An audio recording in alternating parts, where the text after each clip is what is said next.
เฮียนในประธานเฮียนบรรดาเค้กทันยิงทันไซที่มีเกียรติได้รับแพงนับถือข้าพเจ้าขออนุมัติรายงานย่อเกี่ยวกับผลงาน30 ปีของรัฐวิสาหกิจน้ำมันไฟลาวที่ญาติมาได้และทิศทางเป็นการในปี 2008 ที่พวกเขาจะสูบพ้นผู้ปืนเพื่อปฏิบัติให้สำเร็จผลภายหลังประเทศชาติได้รับการปลดปล่อย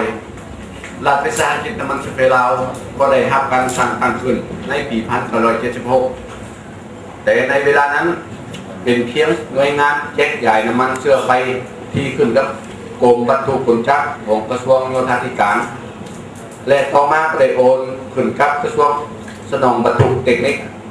และยังเชื่อมต่อเหตุหน้าที่สนองน้ำมันตามทิศทางแผนการร่วมส่วนของรัฐบาล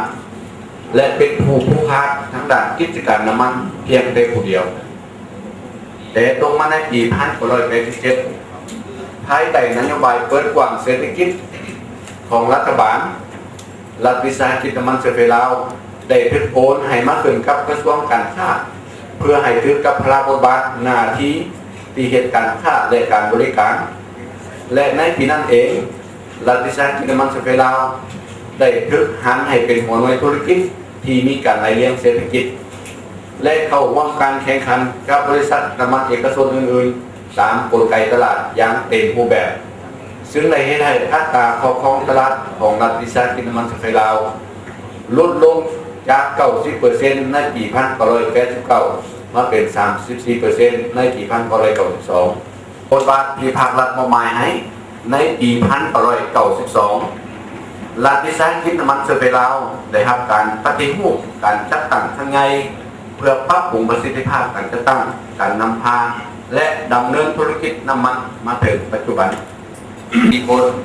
ยิง83 คนแบ่งออกเป็นพนักงานถาวร197 คนยิง49 คนและพนักงานสัญญาแรงงาน367 คนยิง34 คนพนักงานราชการของรัฐวิสาหกิจน้ำมันไฟลาวได้แบ่งออกเป็น2ภาคส่วนใหญ่คือภาคส่วนธุรกิจน้ำมันมี320 คนยิง65 คนและภาคส่วนธุรกิจสำรองมี214 คนคณะอำนวยการ3ท่านมี3ฝ่าย1ห้องการ7 สาขาและ3 หน่วยธุรกิจออกทางคือกองขนส่งน้ำมันเชื้อไฟกองผลิตอุปกรณ์เทคนิคและศูนย์บริการไอแก๊สซึ่งในปัจจุบันกำลังเตรียมหันเป็นหน่วยธุรกิจเอกราชในระดับสูงมหาชนที่ประกอบด้วย1 หน่วยพาหฐานที่ขึ้นกับกระทรวงที่ขึ้นกับคณะภาคกระทรวงอุตสาหกรรมและการค้าและมี2 หน่วยพักที่ขึ้นกับคณะพาหฐานสำหรับสถาบันอย่างนี้ตลอดระยะ30 ปีผ่านมารัฐวิสาหกิจน้ำมันไฟลาวได้ปฏิบัติหน้าที่บทบาทเพื่อรับใช้2 หน้าที่ยุทธศาสตร์ของรัฐบาลนั่นแม้นการสนองน้ำมันให้แก่เรียกขั้นการสร้างสรรค์พัฒนาเศรษฐกิจสังคมและเรียกขั้นป้องกันชาติป้องกันความสงบได้ดีตลอดมาและดัดสมราคาน้ำมันอยู่ในสปป.ลาวของเดียวกันนั้นรัฐวิสาหกิจประมาณและสามารถขยายพื้นฐานบรรทุกเทคนิคขยายเรียกเพชรงานทำและสร้างสายพอพันเศรษฐกิจพอมือกับบรรดาภาคส่วนต่างๆทั้งภายในและต่างประเทศ1 การธุรกิจภายหลังการปฏิรูปการจัดตั้งปี 1992 มาถึงปี 2006 ตัวเลขธุรกิจซื้อขายได้เพิ่มขึ้นทุกปียกเว้นปี 1996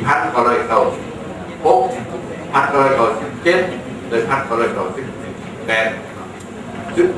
ตาเลนเปลี่ยนแปลงโดยมีให้เงินเฟ้ออันเนื่องมาจากวิกฤตการณ์ทางด้านการเงินที่เกิดขึ้นในเอเชีย 15 ปีที่ผ่านมาเพิ่มขึ้น 36 เท่าเทียบใช้ในปี 1992 ต่างรายรับไป 5,600 ตื่นยิ้มมีกำไร 166 ตื่นยิ้ม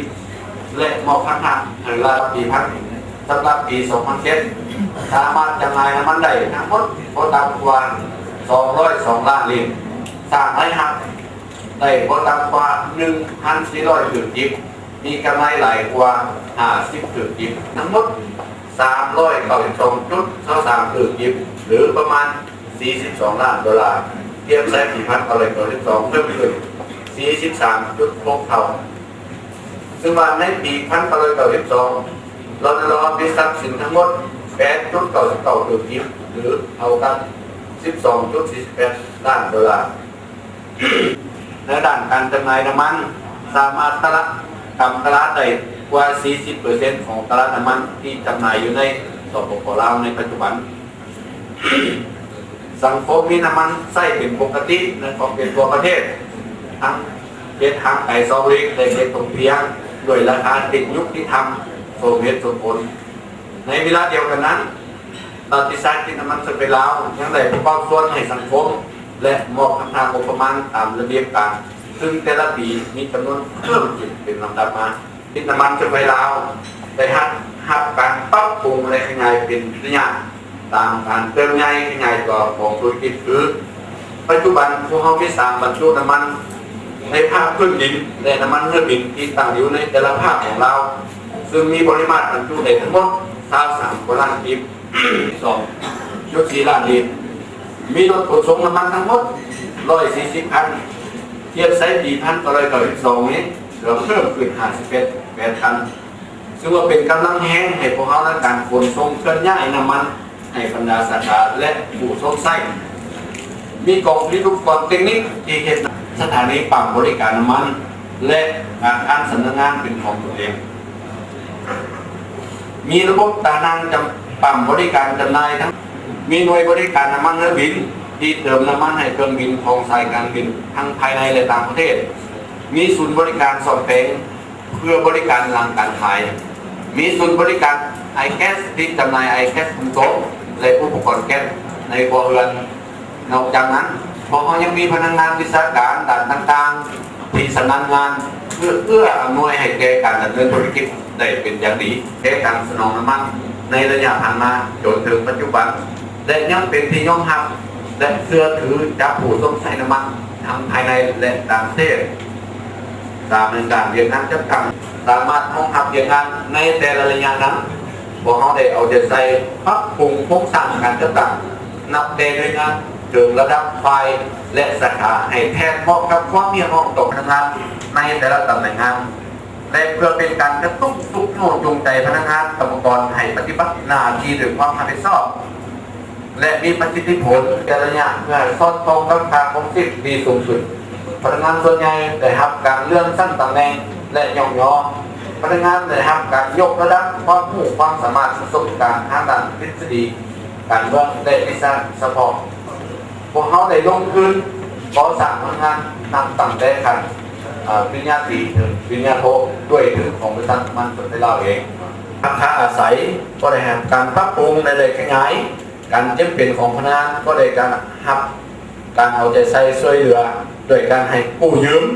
และจ่ายผ่อนในแต่ละเดือนสั่งรวมแล้วการปฏิบัติงานจะตั้งบุคลากรและนโยบายสวัสดิการใน30 ปีผ่านมาเห็นว่ามีความสอดคล้องกับสภาพและแนวทางนโยบายรวมของพรรคและรัฐบาลอันไรเหตุให้พนักงานกรรมกรมีความรับผิดชอบสูงต่อหน้าที่เวียนงานประสิทธิผลของงานเพิ่มขึ้นในแต่ละปีและชีวิตการเป็นอยู่ของพนักงานก็ได้รับการปรับปรุงปัวแปลงดีขึ้นมาเป็นลำดับผลงานทั้งหมดที่ญาติมาได้นี้มันได้แสดงให้เห็นถึงแนวทางนโยบายและการนำพาของพรรครัฐแมนถึงต่อ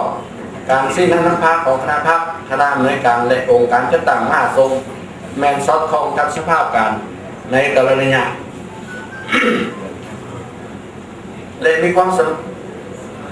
จึงเห็นให้สมาชิกพรรคพนักงานวิชาการมีความสามัคคีเป็นอันหนึ่งอันเดียวการบุกปฏิบัติหน้าที่เวียนงานพร้อมกันนั้นก็ได้รับการสนับสนุนจากผู้ค้าและสังคมเกี่ยวกับด้านดีได้ผลงานที่ยังมาได้นั้นสังเกตเห็นว่าพวกเขาก็ยังมีหลายอัน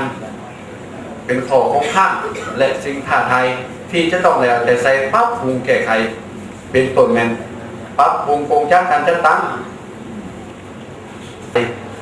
ก็ยังบ่ทันรับการให้แก่การสนองและการให้ห้องน้ำมัน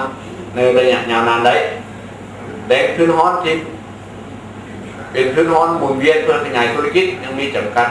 พื้นฐานวัตถุเทคนิคถึงว่ามีเพียงพอแต่การนำใช้เทคโนโลยีที่ทันสมัยเข้าในการคุ้มครองนำใช้ยังไม่หน่อยการปรับปรุงโครงสร้างการจัดตั้งในก่อสร้างพนักงานการนำพนักงานสืบทอดและพนักงานวิชาการถึงไว้ให้ได้แต่ก็ยังประทับประกันและเพียงพอกับความเพียงห้องต้องการของเวียดนามในปัจจุบันยิงใช้การตีราคาสรุปตีราคาสภาพธุรกิจที่ผ่านมาและยิงใช้แผนยุทธศาสตร์5 ปีครั้งที่2และสภาพแวดล้อมในปัจจุบันพวกเขาจึงขอเสนอทิศทาง มีอัตราผลตอบแทนต่อการลงทุนที่เหมาะสม2เป็นผู้นำทั้งด้านการตลาดและเป็นเครื่องมือให้แก่องค์การมหาภาคในการดัดสมราคาน้ำมันเสื้อไฟโยสปปลาว3เป็นสร้างแรงน้ำเข้าน้ำมันที่มีความมั่นคงสามารถแห่ห้องให้แก่ธุรกิจและความมั่นคงแห่งชาติ4ปรับปรุงพื้นฐานวัตถุเทคนิคให้เข้มแข็งขยายตาหน้าการบริการการขนส่งและระบบสารน้ำมันให้ทันสมัยได้มาตรฐานและมีความปลอดภัยเพิ่มประสิทธิภาพการบริการจัดการและการสร้างให้บริษัทกลายเป็นองค์กรแห่งความรู้ความสามารถและประสบการณ์ให้สูงขึ้นและในปี2008นี้พวกเขาได้วางคาดหมายสู่โซนละเอียดมีดังนี้บริการขายน้ำมันทุกชนิดเท่าใด210 ล้านลิตรสร้างรายได้เท่าใด 1,600 กิโลกิและเท่าใดกำไรจากการดำเนินธุรกิจบ่ต่ำกว่า46 กิโลกิ2รักษาอัตราส่วนตลาดน้ำมันบ่ให้ต่ำกว่า 40% 3. ปรับปรุงการขายให้มีคุณภาพแก้ไขหนี้แก้ยาวทงยากให้ลดลงและบ่ให้มีหนี้แก้ยาวทงยากบวกใหม่เกิดขึ้นอีกเพื่อการบัญชีให้สำเร็จ 6. จัดซื้อรถขนส่งมาให้ได้จำนวน20,000 7. สร้างปั๊มตัวแบบของรถนอแห่งมาให้ได้ 1-2 แห่งรอประจำแขวงบ่อแก้วสำเร็จผลให้สำเร็จในปี 08 9. เอาใจใช้ควบคุมการบกแห่งเลยหายของน้ำมันในคอร์สสร้างบรรจุน้ำมันและคอร์สการขนส่งให้อยู่ในคอร์สเทคกำหนดหมายและให้ตามลงเมื่อเทียบใช้ปีที่ผ่านมา 12. ปรับปรุงโครงสร้างธุรกิจหันกองขนส่งน้ำมันเชื้อไฟกองผลิตอุปกรณ์เทคนิคและศูนย์บริการไฮแก๊สให้เป็นเอกลักษณ์ในระดับสูงให้สำเร็จนั่นเป็นคาดหมายสู่โซนละเอียดซึ่งพวกเขาจะได้สู่โซนในปี 2008 ดังนั้นในโอกาสที่พวกเขาได้ต่อร่วมกันเพื่อเฉลิมฉลองผลงาน 30 ปีในครั้งนี้ข้าพเจ้าขอตั้งหน้าให้การจัดตั้งคณะจัดตั้งขออย่าห้องมายังสมาชิกพรรคพนักงานและกรรมกรทุกคนจงได้เพิ่มทวีความหนักแน่นทั้งด้านในที่การเมืองปรับปรุงแบบแผนวิธีเบี้ยให้เลิกเซิงและสร้างความสามัคคีปรองดองเป็นปึกแผ่นแน่นหนาภายใต้การซี่นำพาของคณะพรรคคณะอำนวยการเพื่อพบกันปรับปรุงแก้ไขบรรดาข้ออ่อนข้อคงข้ามที่ผ่านมาและเพื่อสำเร็จหน้าที่เวียงงานขันถึงมอบหมายก็คือที่ทางเป็นการปี 2008 ของและแผนยุทธศาสตร์5 ปีข้างที่ 2 ของพ่อนี่ให้สำเร็จเป็นเทอระกาบอย่างนักแน่ตอนเดียวกันนี้เนื่องในโอกาสปีใหม่สากลปี 2008 ที่จะมาถึงในปีวันข้างหน้านี้ข้าพเจ้าขอให้พรประเสริฐมายังทุกทางโดยเฉพาะการนำของกระทรวงอุตสาหกรรมการค้าที่ได้ออกมาในครั้งนี้เป็นคณะอำนวยการแขกผู้มีเกียรติถึงบรรดาหัวหน้าฝ่ายพนักงานกรรมกรรัฐวิสาหกิจมันจะไปเราทุกคนจงมีสุขภาพเข้มแข็งมีความสุขตลอดไปขอขอบใจ